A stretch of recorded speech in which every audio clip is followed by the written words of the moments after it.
The name Zegota is actually a code word for the Council for Jewish Help.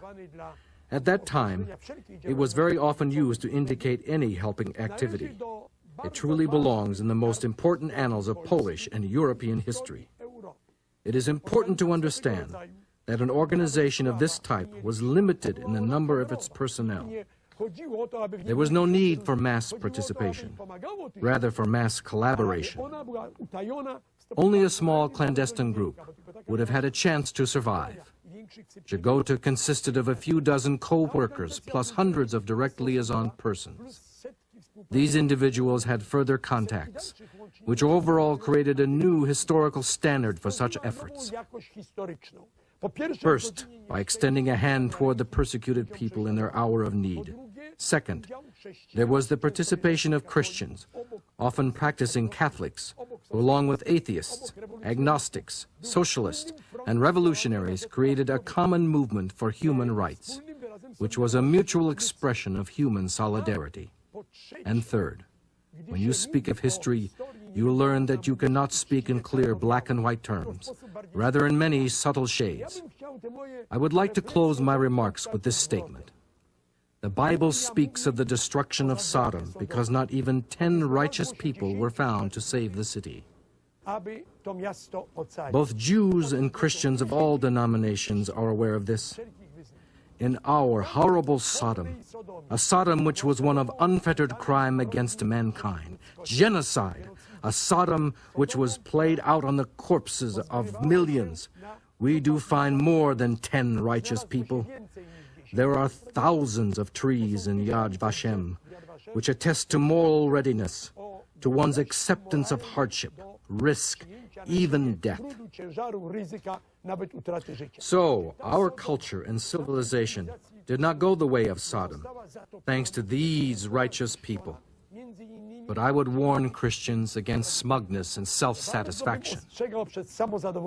We cannot say that we did everything that we should have done. He who gave his life, helping his fellow man, can say that he gave everything. But those who lived, including myself, can only say that we did what we were able to do. The living person will never accomplish everything he can. Nevertheless, let it be a lesson that under all such historical conditions, we must act, extend a helping hand, save each other, work together, because on this earth, as it is believed by both Jews and Christians, the greatest value is that of human life.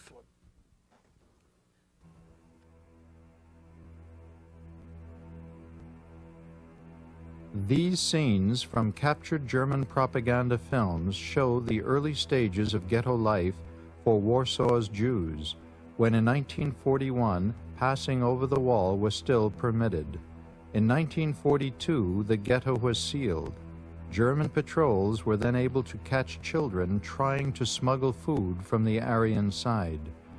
Death through starvation, disease, and exhaustion preceded the mass deportations to the gas chambers in 1942. It is an unending wish that more could have been done to help the Jewish people of Europe in their hour of need and despair, that as much was done by Zegota and the many thousands of individuals who acted on their own is a fact we are obliged to know and respect.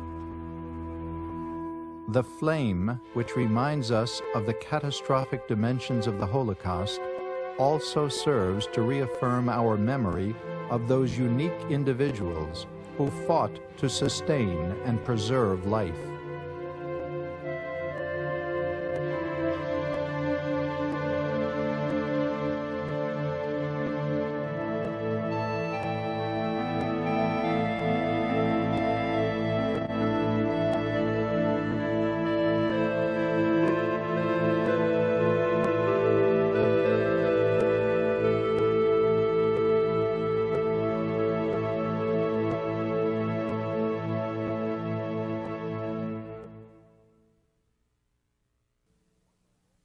One man rises above all others in relation to his wartime efforts as a member of the Polish underground.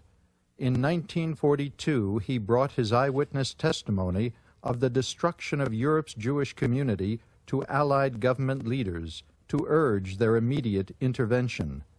We visited with this man, Professor Jan Karski, at his home in Maryland to verify with him the events depicted in this program, and now share with you his comments.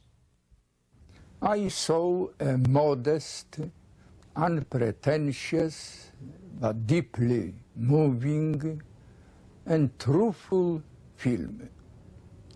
However, I advise those who saw it will see it too, to reflect on the following. The first, what happened to the Jews was unique, unprecedented, incomparable. We Poles, we know what suffering, persecution, destruction mean. Some 3 million Poles perished in this war. The Soviet Union lost over 20 million people.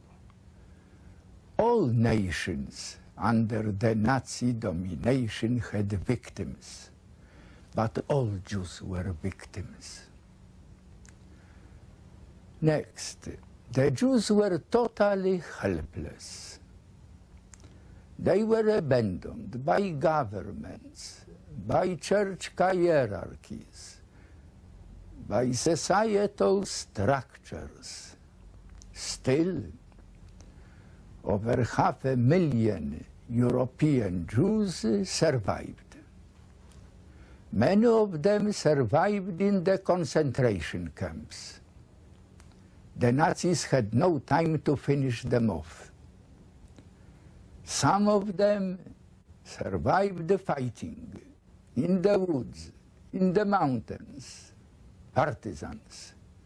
They emerged victorious. Some of them returned with the Red Army from the Soviet Union, were under strict control of the Soviet apparatus of compulsion or terror.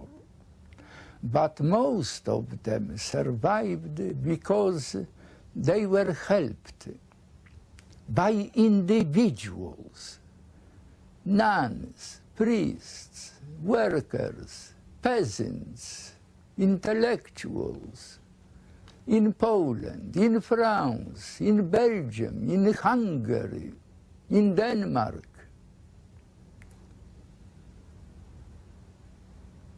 This film shows where hatred, bigotry, intolerance, racism, anti-Semitism, where do they lead to? And it also shows what obedience to our Lord's commandment, love your neighbor, can do. Did those individuals in so many countries do enough to help the Jews? No. Nobody did enough. 6 million Jews perished. But as my noble friend, whom you saw in this film, Władysław Bartoszewski, says rightly, well, perhaps only those who lost their lives trying to help the Jews, perhaps only they did enough.